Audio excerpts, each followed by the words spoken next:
Hola y bienvenidos al canal de Que Hablan. Hoy es 27 de enero de 2025 y por ser lunes les voy a presentar un breve resumen de lo que pasó el fin de semana y vamos a entrar en detalle en un análisis con respecto a las palabras de Trump hablando de reducir precios de petróleo y todo esto, si lo puede llevar a cabo o no lo puede llevar a cabo.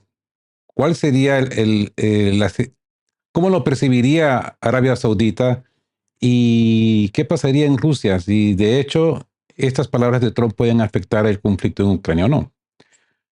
Así que empecemos con el pequeño resumen del fin de semana y como noticia número uno, la escalada de violencia en la República Democrática del Congo, RDCD.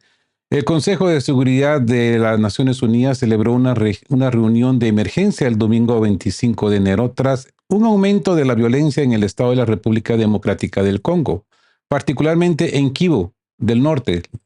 Las Naciones Unidas reubicó temporalmente personal no esencial de Goma debido a mayores riesgos de seguridad, aunque las operaciones continúan.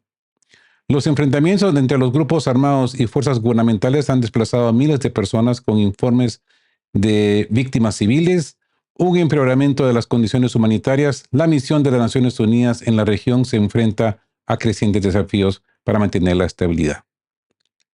En resumen, después de un rápido avance en la región, los combatientes del grupo rebelde M23 han entrado en Goma, una gran ciudad de más de 1 millón de personas en el este de la República Democrática del Congo.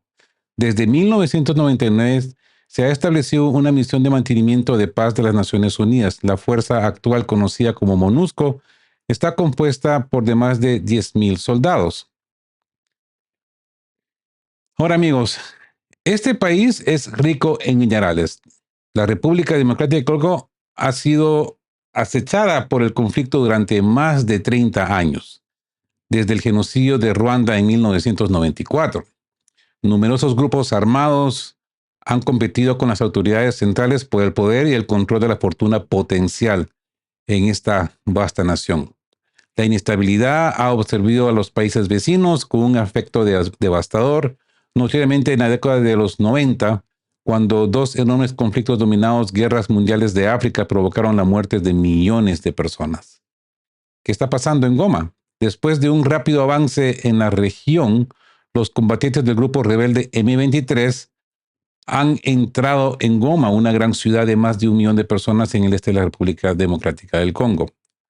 Ahora, hay rumores, y bueno, las Naciones Unidas lo confirma, que la M23 es soportada por el gobierno de Ruanda, a pesar de que el gobierno de Ruanda lo niega rotundamente.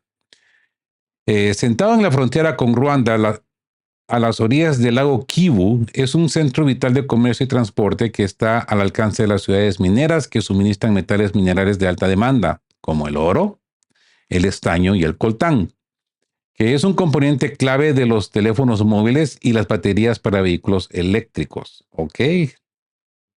Los rebeldes dicen que ahora controlan la ciudad, pero el gobierno congoleño dice que sus tropas todavía tienen algunas ubicaciones claves. Ahora, yo les pregunto a ustedes, ¿es Congo productor de teléfonos celulares? ¿Es Congo productor de baterías de ciclo profundo? ¿Quién está detrás de todo este problema que está consumiendo a esta nación por más de 30 años? Y como lo han visto en el reporte, se le han llamado estas guerras pineales africanas. Qué casualidad que tiene que haber un aspecto energético, un aspecto mineral, para que existan este tipo de encauces bélicos. En el resumen, tenemos también noticia número 2, violaciones del alto de fuego en el Líbano. Si se recuerdan, si ustedes miran mis videos, yo les anticipé que ya Israel dijo que no iba a hacer caso a la salida del Líbano después del arreglo que tuvieron de 60 días que se vencía el domingo pasado. Y aquí lo tenemos. Los funcionarios de las Naciones Unidas en el Líbano pidieron el cumplimiento urgente del alto el fuego después de que las fuerzas israelíes supuestamente mataran a 15 personas, incluido un soldado libanés, a lo largo de las zonas de amortiguación Israel y Líbano. El incidente ocurrió cuando Israel debía retirarse de la zona bajo el acuerdo del periodo. Las tensiones siguen siendo altas en medio de una inestabilidad regional más amplia vinculada al conflicto entre Israel y Hamás, que ahora se acerca a su segundo aniversario. Se los dije, no es nada de escandalizarse, esto ya se venía ver venir. ¿Se recuerdan? Yo les participaba en uno de mis informes de que el sur del Líbano no solamente son las gentes que están de bota y arma, también son la gente de a pie que soportan el movimiento de Hezbollah. Y hay videos ahí que no los puedo postear en este medio porque son aterradores. Una mujer libanesa sin armas, con las manos levantadas, diciéndole a los soldados israelíes que se vayan, que ya ha terminado su periodo, que se vayan, y estos hombres pues le disparan. Cosas horribles de la guerra.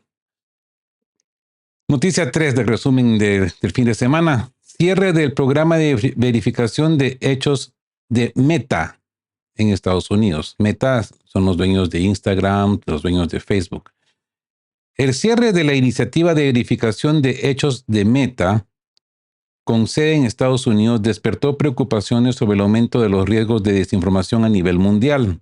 Los analistas advierten que esta medida podría socavar los esfuerzos para combatir las narrativas falsas, particularmente durante un año marcado por elecciones críticas y tensiones geopolíticas. La decisión refleja desafíos más amplios en la regulación de las plataformas digitales en medio de crecientes amenazas de zona gris, como ciberataques y campañas de propaganda. O sea que este es un consorcio internacional en contra del libre albedrío, en contra del free speech. Si bien Meta se está haciendo para atrás, es por todo lo que hizo durante el periodo del COVID. Tantas mentes calladas, tantas mentes desprestigiadas, y no había una manera de cómo expresar el dolor, cómo hablar científicamente, factualmente de las cosas que estaban pasando durante ese periodo. Todo eso fue bloqueado. Y ahora que Meta está tomando conciencia y quiere crear una copia de lo que hace la plataforma X de comentarios de comunidad, ahora no les gusta. Ahora no les gusta porque ahora no van a poder manipular la narrativa como lo han venido haciendo. No van a poder callar a las mentes grandes, a las mentes libres. Bueno, y con relación a esta noticia, viene esta otra, número 4. Crisis educativa mundial. No, hombre, es que si no pudieron manejar a todos los borregos con el COVID-19, ahora lo van a hacer a través de la educación. Un informe de las Naciones Unidas publicado durante el fin de semana reveló que 234 millones de niños en edad escolar en regiones afectadas por la crisis requieren apoyo educativo urgente. Un aumento de 35 millones desde el 2022. Los conflictos en Ucrania, Gaza y desastres relacionados con el clima son factores claves, exagerando los riesgos a largo plazo para las poblaciones vulnerables. Okay, de acuerdo, bien. Acceso a la educación, pero ¿qué tipo de educación es la que esta gente quiere imponer? Recordémonos de que las Naciones Unidas no es una entidad que tenga la honesta opinión de cómo dar estos márgenes para la educación. Cuando ellos mismos, en muchas de sus intervenciones, han dicho que violar a un niño no es un crimen. Es un sentimiento, es una pasión. ¿Esta es la educación que queremos para estos niños? Mucho cuidado con esto, que la educación tiene que ser soberana e independiente de los países. Acá yo considero que Naciones Unidas no tiene por qué meter sus narices. Ya suficientemente daño ha hecho con esta woke culture que ha afectado a miles, a millones de personas en sus trabajos, en sus vidas cotidianas, en manera de cómo expresarse. Han destruido la educación de nuestros países, donde en vez de dedicarnos más a las matemáticas y a las físicas y a las cuestiones que realmente nos van a dar el cómo trabajar en una fábrica, el cómo llevar un diálogo abierto y manejar la lógica y el sentido común. Ah, no. Ellos, es más importante. No. Y número 5. Seguimos con la misma línea. Debate sobre la gobernanza y seguridad de la IA. Aunque no son específicos para el fin de semana, los preparativos para la cumbre de acción sobre la inteligencia artificial del 10 al 11 de febrero en París se intensificaron con los líderes mundiales con el objetivo de abordar el papel de la inteligencia artificial en la guerra, la desinformación y la disrupción económica. Esto sigue a las advertencias de think tanks como Chatham House sobre la militarización no controlada de la inteligencia artificial y las brechas de la gobernanza.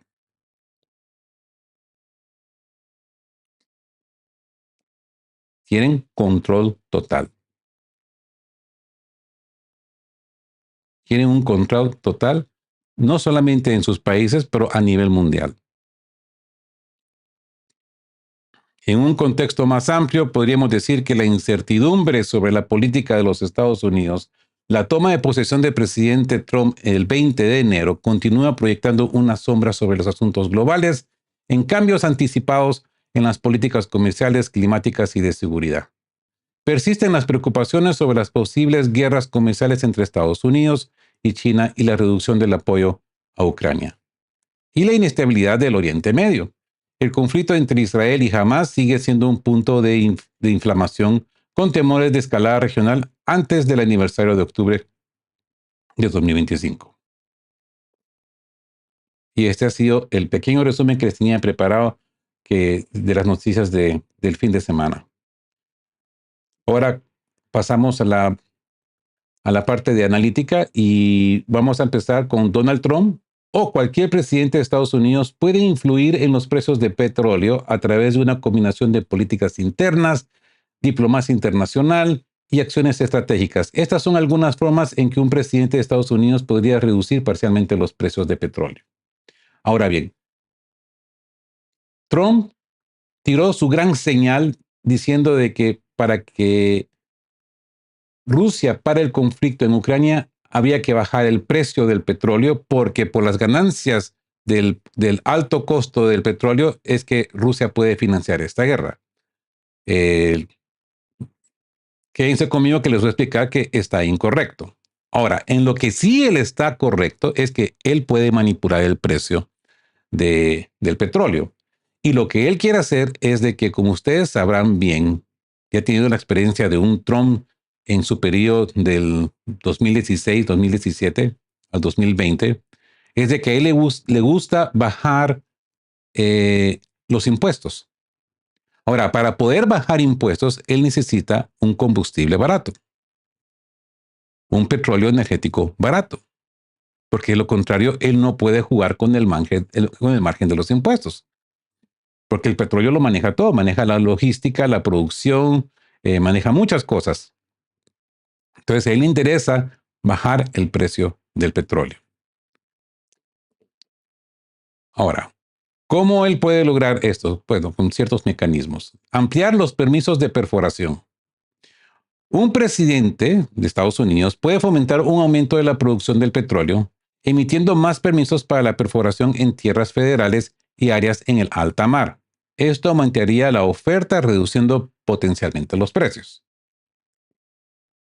Ahora, él acá tiene que básicamente empezar de nuevo porque Biden paró todos estos. Biden paró todas las perforaciones e incluso antes de irse, sacó una ley que estaba engavetada desde hace como 60 o 50 años, una bien leja, y la ha vuelto a poner, donde se le prohíbe a Estados Unidos perforar en territorio federal. Y es acá, por eso es de que se cree que esta es una de las grandes empujes de Trump de hacerse del poder de Groenlandia, porque esto sería afuera de esta ley que Biden ha dejado implementada. Agilizar las regulaciones, reducir los obstáculos regulatorios para las compañías petroleras puede reducir los costos de producción e incentivar una mayor producción. Fracking de apoyo y aceite de esquisto. Las políticas que promuevan la fracturación hidráulica, fracking, y la extracción de petróleo de esquisto pueden aumentar significativamente la producción de petróleos de los Estados Unidos, que ya es una de las más grandes del mundo. También, otra de las herramientas que él puede utilizar es liberar reservas estratégicas de petróleo, las SPRs. Los Estados Unidos mantienen la Reserva Energética de Petróleo, que es una reserva de petróleo crudo para emergencias. Un presidente, dígase Trump, puede autorizar la liberación de petróleo de SPR para aumentar la oferta y reducir temporalmente los precios durante periodos de alta demanda o inestabilidad geopolítica. Dígase lo que él quiere iniciar ahorita, si quiere dar una buena imagen ante sus votantes, que definitivamente él está tomando acciones para bajar los impuestos. Por el momento, él está atado de manos, pero como les digo, lo primero que hizo fue lanzarse a la OPEP, tirarle un sablazo a Arabia Saudita, eh, porque él sabe que tiene las manos atadas en su territorio. Y a eso es lo que vamos ahora. Miren, su herramienta número 3 es presión diplomática sobre la OPEP Plus. Los Estados Unidos pueden usar su influencia diplomática para alentar a la OPEP Plus, la Organización de Países Exportadores de Petróleo, y sus aliados a aumentar la producción de petróleo. Esto podría implicar negociaciones y aprovechar alianzas para persuadir a los principales productores de petróleo como Arabia Saudita para aumentar la producción. Un presidente también podría amenazar con reducir el apoyo militar o económico a los países de la OPEP Plus si no cooperan. Herramienta número 4. Fomentar las fuentes de energías alternativas. Si bien no es una solución inmediata, promover fuentes de energía alternativa, por ejemplo, energías renovables, nuclear o gas natural, pueden reducir la dependencia a lo largo plazo del petróleo, aliviando las presiones de demanda y reduciendo los precios con el tiempo. Pero esto es a largo plazo. O sea que esta herramienta él no la puede utilizar inmediatamente porque ya los inicios de esta herramienta se han visto paralizados o han fracasado o, bueno. Herramienta número 5. Políticas comerciales y sanciones. Facilitar las sanciones a los países productores de petróleo. Un presidente, dígase Trump, podría levantar las sanciones a países como Irán o Venezuela. Muy difícil, ¿eh? Permitiéndoles exportar más petróleo y aumentar la oferta mundial. Esto reduciría el precio también, pero vamos a ver si él va a levantar las sanciones a Irán o Venezuela. Negociar acuerdos comerciales. Los acuerdos comerciales que facilitan la importación de petróleo más barato o aliados como Canadá o México también pueden ayudar a la baja de precios.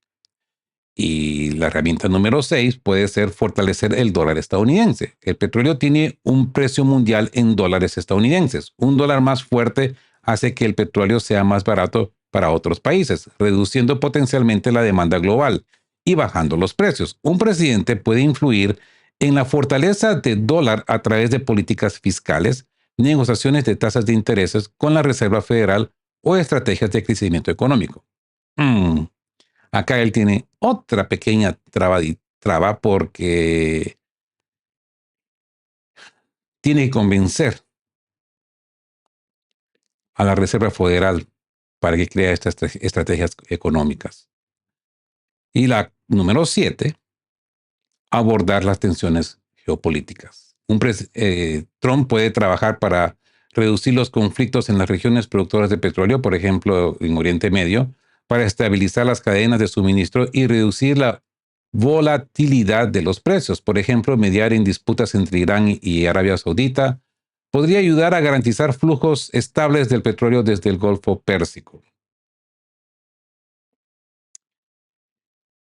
Acá vamos también a Yemen. Yemen está bloqueando el tráfico marítimo en sus costas. Los Houthis, cada vez que miran un petrolero pasando por ahí con dirección a, dígase, a Israel, por ejemplo, tatán, que le mandan su sablazo. Ahora, ¿qué limitaciones podría tener? La dinámica del mercado global. Los precios del petróleo están influenciados por la oferta y demanda globales, no solo por políticas estadounidenses. Y es que lo que pasa que viendo cómo es Trump de arrogante y él piensa que todo da alrededor de Estados Unidos. Y factores como el crecimiento de economía de China, económico de China, y las decisiones de la OPEP Plus y los eventos geopolíticos, por ejemplo, guerras de sanciones, juegan un papel importante. Ojalá que acá se dé cuenta que las sanciones, en vez de afectarle a los sancionados, le está afectando a Estados Unidos. Porque esto sería una medida rápida para él para establecer su política de bajar los intereses, empezar a remover sanciones, para darle alivio y un aire fresco a la tensión internacional. Otra limitación que tiene son las preocupaciones ambientales. El aumento de la producción nacional de petróleo o la flexibilización de las regulaciones puede enfrentar la oposición de grupos ambientalistas y los responsables políticos centrados en el cambio climático. Y el retraso del tiempo. Algunas políticas como aumentar la producción o invertir en energía alternativa tardan en afectar los precios, que yo se los dije anteriormente.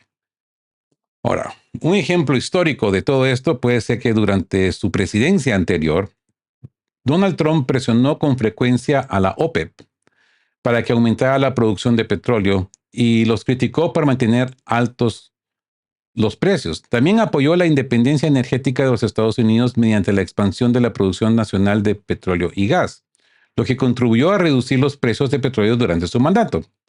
Vamos otra vez. Él tiene que producir, él tiene que excavar, pero está limitado de hacerlo. En resumen, mientras que un presidente de los Estados Unidos tiene varias herramientas para influir los precios del petróleo, la naturaleza global del mercado petrolero significa que ninguna política única puede garantizar los precios más bajos. El éxito depende de una combinación de acciones nacionales, diplomática internacional y condiciones del mercado. Hablando de estas condiciones del mercado y siguiendo con el sentido de esta analítica, ahora vamos a pasar a hablar de Arabia Saudita como importante productor de petróleo y líder de facto de la OPEP. Tiene importantes compromisos financieros vinculados con sus ingresos petroleros. Esto quiere decir, amigos, de que a Arabia Saudita no le conviene un petróleo de precio barato, no le conviene un gas barato. El país depende en gran medida de las exportaciones de petróleo para financiar sus ambiciosos proyectos de desarrollo como la Visión 2030. La Visión 2030, que tiene como objetivo diversificar su económica y reducir la dependencia del petróleo, dado a esto, Arabia Saudita tiene un fuerte incentivo para mantener precios más altos de petróleo para garantizar ingresos suficientes en estos proyectos. Sin embargo, hay escenarios en los que Arabia Saudita podría aceptar reducir los precios del petróleo y aumentar la producción dependiendo de las condiciones geopolíticas y económicas, así como, número 1, presión estadounidense y alianzas estratégicas. Garantías de seguridad. Estados Unidos ha sido durante mucho tiempo un socio de seguridad clave para Arabia Saudita. A cambio de una mayor producción de petróleo, Estados Unidos podría ofrecer un mayor apoyo militar, acuerdos de armas o garantías de seguridad, lo que Arabia Saudita valora mucho desde las amenazas regionales de Irán y otros adversarios. El apalancamiento diplomático. Estados Unidos podría usar su influencia diplomática para persuadir a Arabia Saudita de aumentar la producción, especialmente si los precios más altos del petróleo están causando tensión económica en los Estados Unidos y entre sus aliados. Número 2. Estabilidad del mercado a intereses a largo plazo. Evitar la destrucción de la demanda. Los precios excesivamente altos de petróleo pueden conducir a una reducción de la demanda mundial, a medida de que los consumidores y las industrias cambian a fuentes de energía alternativas o reducen el consumo, dígase energía nuclear. Arabia Saudita puede aceptar moderar los precios para evitar daños a largo plazo a la demanda del petróleo. Riesgos de recesión económica. Si los altos precios del petróleo amenazan con desencadenar una recesión global, Arabia Saudita podría aumentar la producción para estabilizar el mercado, ya que una recesión reduciría en última instancia la demanda de petróleo y perjudicaría sus ingresos.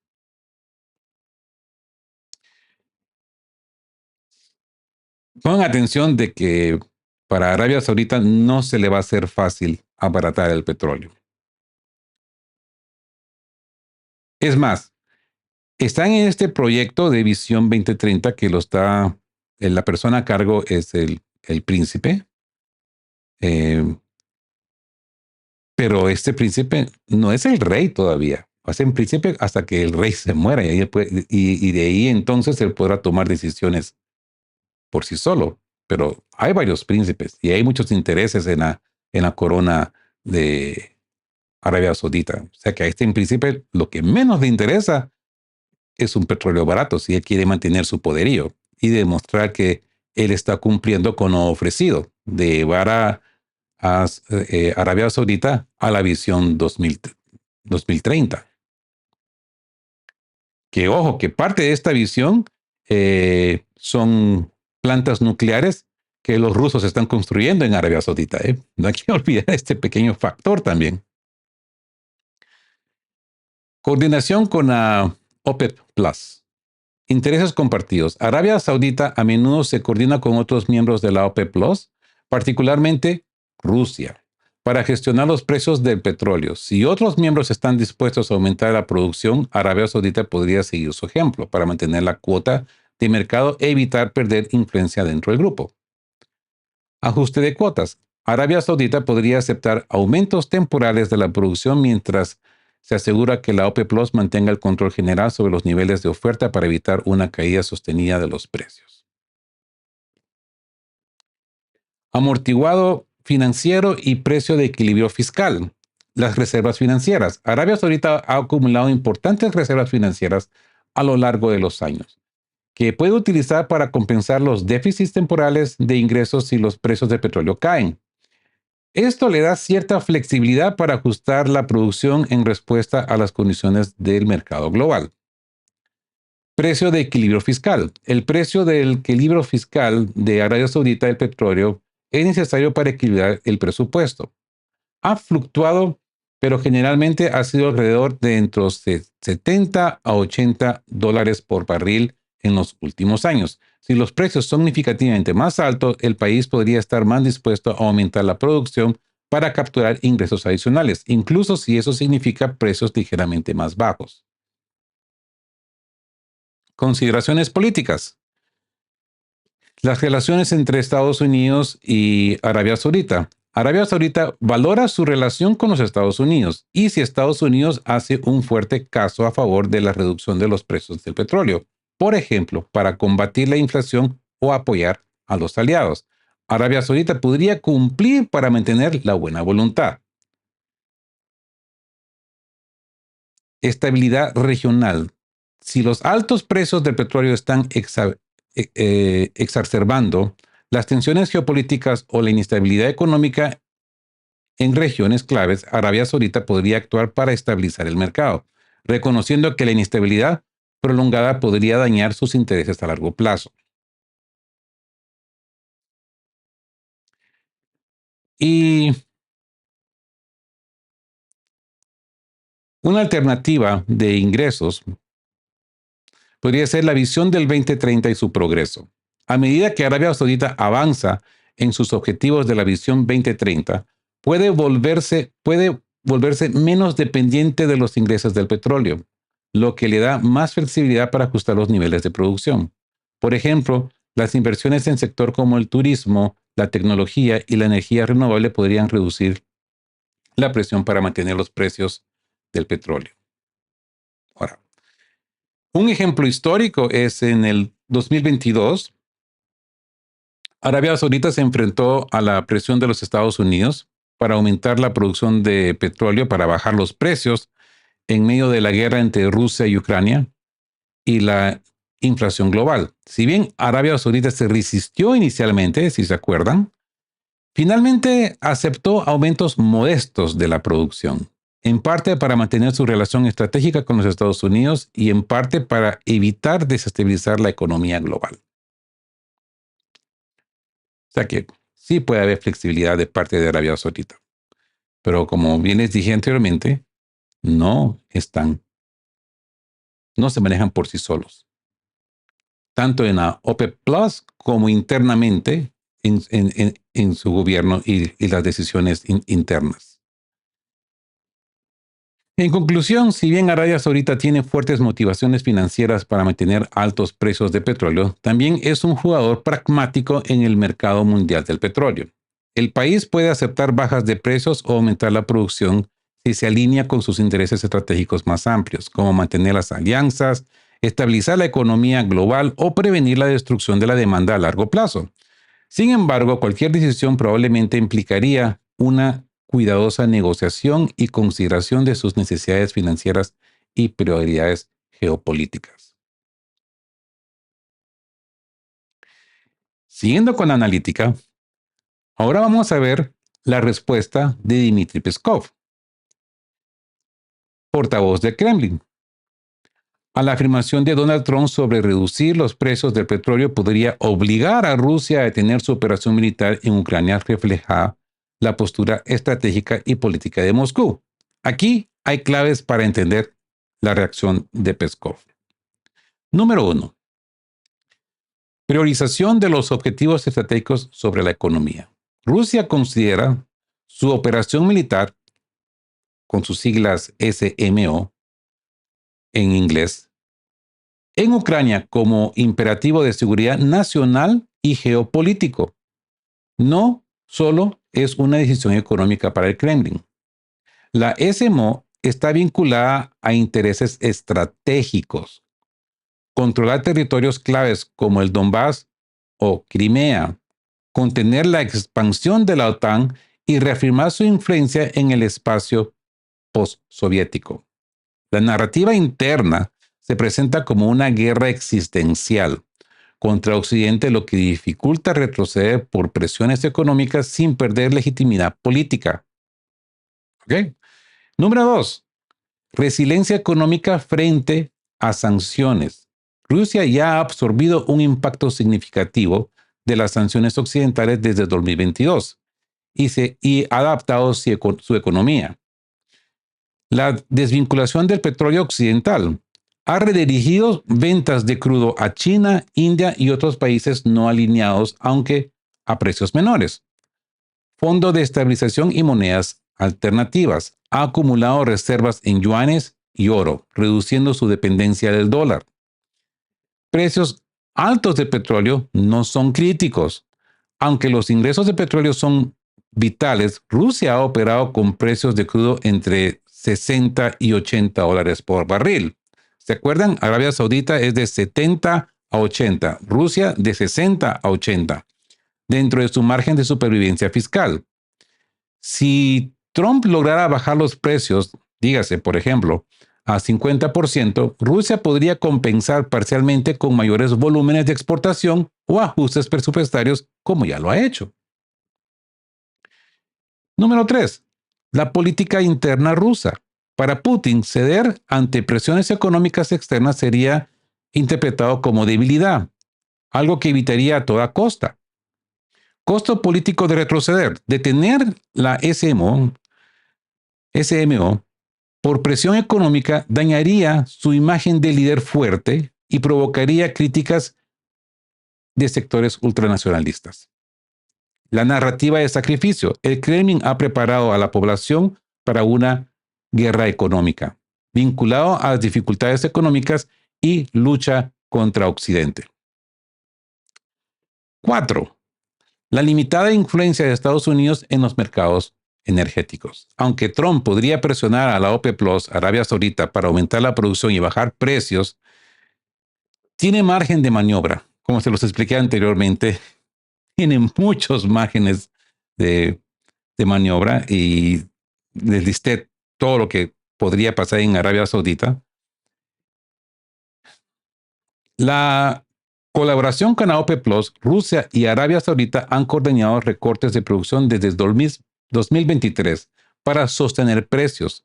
Una ruptura de esta alianza no es sencilla. Alternativas asiáticas. Rusia ya vende la mayoría de su crudo a Asia, donde la demanda sigue creciendo. China importó 2,3 millones de barriles diarios de Rusia en el 2023. Diarios. La dimisión simbólica de la respuesta de Peskov. Peskov no solo habla de la economía, su declaración es un mensaje político para deslegitimar la idea de Rusia es vulnerable. Niega que Occidente tenga herramientas decisivas para alterar sus planes. Reforzar la narrativa de soberanía. Insiste en que Rusia no depende de decisiones externas, sino de su propia voluntad estratégica. En conclusión, amigos, Peskov responde así porque Rusia y su operación especial militar trasciende de lo económico. Es un proyecto político-militar vinculado a su supervivencia como potencia global. Aunque los precios bajos de petróleo complicarían su economía, el Kremlin priorizaría mantener la operación en Ucrania, incluso con costos elevados, para no perder una guerra que consideraría definitoria para su futuro. Y eso es algo que muchos de los europeos lo ignoran, o no lo entienden, o no lo quieren entender, o solamente se hacen la bestia. Además del petróleo, Rusia depende de una variedad de recursos y sectores estratégicos para sostener su economía y su capacidad para resistir presiones externas, como amenazas de Trump o sanciones. Estos son los más críticos en el contexto actual. Es que no solamente es el petróleo, también es el gas natural. Importancia: Rusia es el segundo mayor productor mundial de gas natural y el principal proveedor de Europa, aunque las exportaciones han caído tras la invasión de Ucrania. Su uso estratégico. Ingresos, aunque menos que el petróleo, el gas aporta divisas claves para el 2023. Las exportaciones cayeron un 40%, pero siguen siendo vitales. La influencia geopolítica. Históricamente, el gas fue un arma política, cortes a Ucrania o dependencia europea. Ahora Rusia redirige ventas a Turquía, China y Asia Central. Número 2. Metales y minerales. Rusia es una potencia en recursos mineros, esenciales para su industria y exportaciones. Paladio, 40% de la producción global, clave para catalizadores de automóviles y electrónica. Níquel, 20% global, vital para baterías y acero inoxidable. Aluminio y titanio, críticos para la industria aeroespacial y militar. Oro. Rusia es el tercer mayor productor mundial. Usa sus reservas para respaldar el rublo para evadir sanciones. Y aquí vamos, la número 3, y muy importante.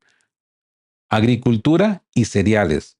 Trigo. Rusia es el mayor exportador mundial con el 25% del mercado global.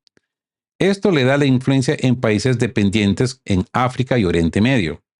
Fertilizantes. Es el líder en producción de potasa y nitrógeno. Las ventas de mercados como Brasil o India generan ingresos y aliados. Y por qué no decirlo también, la energía nuclear. El uranio. Rusia controla el 40% del enriquecimiento de uranio global. Empresas como Rosatom construyen reactores en países como Irán, India, Egipto, creando dependencia estratégica. Y tecnología nuclear. Rosatom es clave para proyectos en naciones de desarrollo, lo que le da a Rusia influencia política. Y por qué no decirlo también, armas y equipos militar, exportaciones de armas. Rusia es el segundo mayor vendedor mundial después de Estados Unidos, con clientes como India, China, países de África y Medio Oriente. Industria militar doméstica, produce desde misiles hasta tanques con materiales propios, evitando dependencia externa. Recursos financieros y reservas.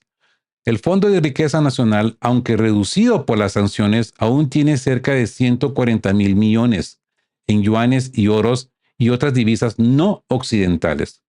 Oro. Rusia tiene la quinta mayor reserva de oro del mundo, 2.300 toneladas, usada como respaldo ante sanciones. Sistema SPFS, alternativa rusa del SWIFT, para transacciones internacionales, aunque con uso limitado. Y por qué no decirlo también, las alianzas económicas y comerciales con China, India, Turquía, Irán y los países BRICS. China compra el 45% del petróleo ruso y es clave para importar tecnología y componentes eludidos por sanciones. India se ha convertido en el segundo mayor comprador de crudo ruso a precio de descuento. Y Turquía, Irán y los países BRICS socios para eludir sanciones y mantener flujos comerciales. Autosuficiencia en sectores claves, granos y alimentos. Rusia es autosuficiente en trigo, maíz y otros productos básicos que le reducen vulnerabilidad en bloqueos. Defensa, produce sus propios sistemas de armas, motores, de aviones, tecnología militar, sin depender de Occidente. Y esto es muy importante. ¿Se acuerdan eh, cuando los alemanes eh, le daban permiso, querían darle permiso a los ucranianos de usar los Tauros para llegar a Rusia? Pues no podían, sí, solo sí, porque el sistema de GPS de los Tauros es americano. O sea que no, siendo un misil alemán, la trayectoria y la inteligencia del misil le pertenece a Estados Unidos. O sea que esto es algo que Rusia no sufre de eso. Ahora, ¿cómo afectarían las amenazas de Trump? Si Trump busca presionar a Rusia bajando precios de recursos, dígase petróleo, gas y metales, Moscú podría responder. Aumento de ventas a Asia. China, India comprarían más recursos a precios reducidos. Profundizando la cooperación con la OPEP+, Arabia Saudita y otros aliados podrían ayudar a estabilizar los precios.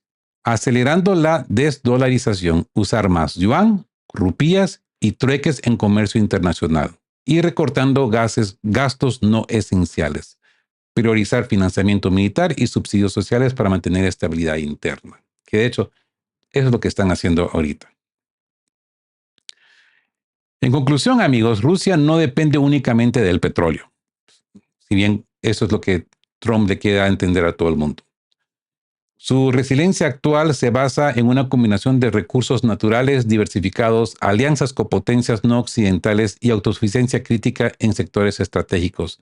Sin embargo, una presión coordinada de Estados Unidos sobre múltiples frentes, como en energía, metales y finanzas, podría forzar ajustes dolorosos, aunque es poco probable que haga retroceder al Kremlin en Ucrania.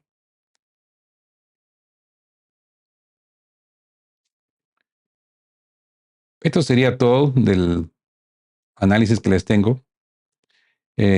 Solamente les quería leer si realmente, cómo está la vida de la gente de a pie en Rusia. Si realmente han sido impactados, sí, han sido impactados con esta guerra. Para la mayoría de rusos, los niveles de vida han disminuido desde 2022, pero no en forma catastrófica.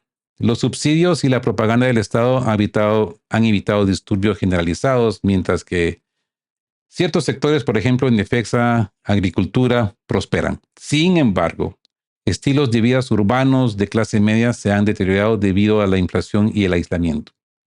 Grupos rurales y de clase trabajadora se enfrentan a desafíos, pero están más aislados, no están muy afectados. Y grupos élites de grupos relacionados con la guerra tienden a beneficiarse con contratos gubernamentales y la evasión de las sanciones. La capacidad de Kremlin para mantener este equilibrio depende de los precios del petróleo, el apoyo económico de China y la longevidad de la guerra.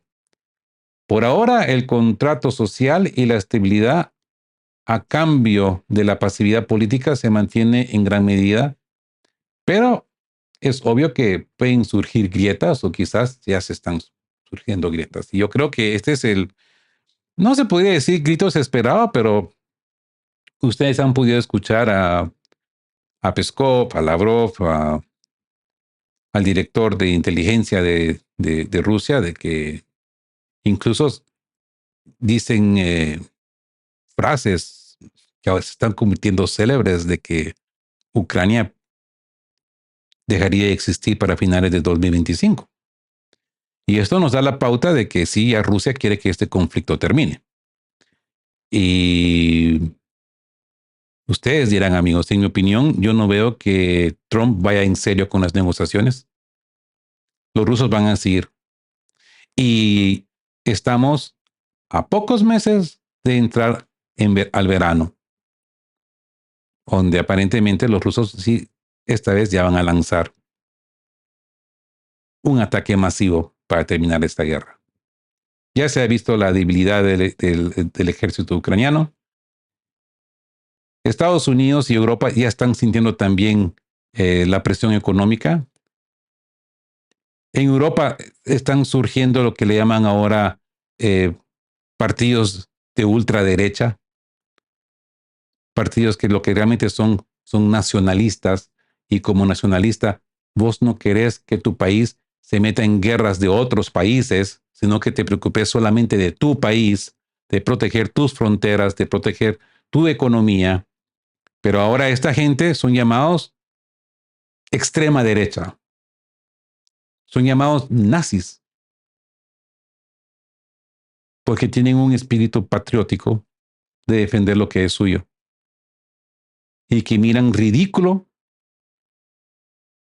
e idiótico meterse en una guerra que no les corresponde a ellos. Pero bueno, eso ha sido todo por hoy.